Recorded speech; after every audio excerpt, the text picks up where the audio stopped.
There's a report out about a new computer virus that may be aimed at destroying a bricks-and-mortar facility. The virus is called Stuxnet, and according to the Financial Times, it may be aimed at Iran's controversial nuclear facility.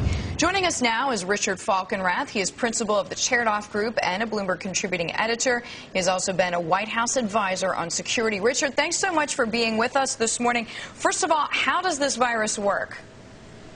So this virus attacks the SCADA systems for industrial facilities, and that means supervisory data and control systems. What it does is it originally started with a USB drive. Someone would take an infected USB drive, stick it into a computer, and then it propagates through the system.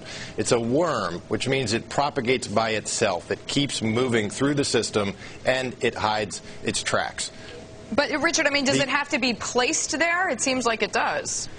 It started with, we think it started with a USB drive that was physically connected to one of the machines, and then it went itself through the network. And the techie people who analyze this think this is one of the most sophisticated pieces of malware they've ever seen.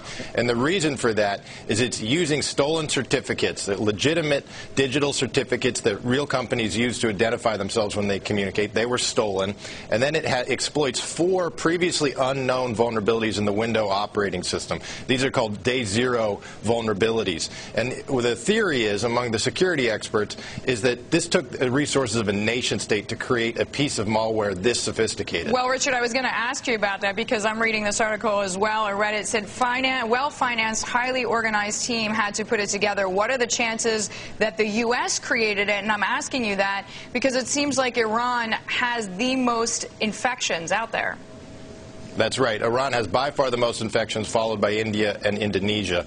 And it is theoretically possible that the U.S. government did this, but in my judgment, it's a very remote possibility. More likely, frankly, is Israel, that Israel did it. It's not impossible that some group of hackers did it, but the security experts that are studying this really think this required the resources of a nation state.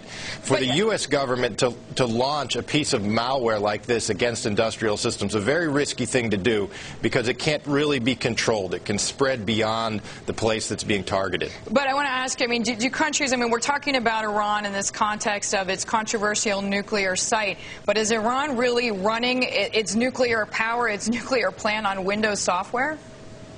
Well, yeah, the main power plant there uses Windows PCs with a Siemens-provided industrial control software package, and that in the diagnostics is how this virus got into it. And that's an increasingly common configuration. It also seems of increasing concern because, I don't know, I've used Windows, I know other people who have, and it's not stable even without a virus sometimes. So, I mean, should a nuclear system really be hinged on that kind of software? Well, that is the nature of the modern economy and our technology. We rely heavily on these IT systems. In this case, the virus exploited 4 vulnerabilities that the Windows manufacturers did not know about. 2 of them have now been closed, but there's 2 that they're still working on and then are going to close soon. And that's why it's so important to always stay up with your software patches that come along. So, Richard, I mean, just getting back to what you said about you think that Israel did it, I mean, I'm going to guess that they will never admit it, even if they did. And I wouldn't say I think that Israel did it. I'd say it's more likely that the U.S. did it. This is almost impossible to figure out. The forensics of tracing this back, trying to determine who launches these things originally, is extremely difficult. So this is really pure conjecture on who did it. I do know something, though, about how the U.S. government makes its decisions on whether to launch what we call an offensive information warfare attack, which this would be. Okay. And the bar is quite high. All right, Richard, thanks as always for joining us. Richard Falkenrath, contributing editor here at Bloomberg and principal at the Chertoff Group.